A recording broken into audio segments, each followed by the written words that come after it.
the moment Assange had stepped into the street, he would have been apprehended. And the working group held that he could not be apprehended because they hadn't made out sufficient grounds for keeping him in detention. There was also this precedent of putting him into this high security detention, which the working group held was in itself arbitrary. So the point then was, he was in this embassy, and the comparison was with house arrest. So you stay in your own home. Can that constitute detention? Yes, it can.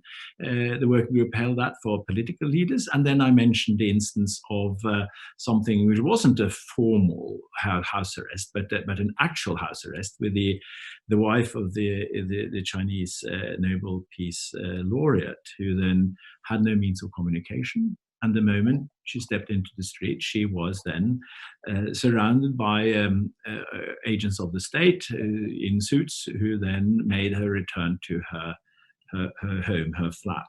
So the point was then that there was a clear jurisprudence about house arrest and about similar forms of restrictions, which then could constitute detention as well.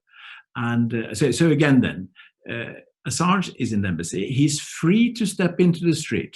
He could absolutely do that anytime he wanted.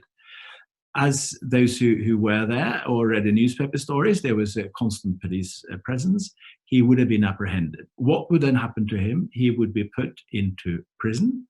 And in addition to that, he would be put into this high security regime, which in itself then constituted arbitrary detention. So therefore, there were no issue. There was no doubt in the working group about this on the basis of his own jurisprudence and that of other international bodies.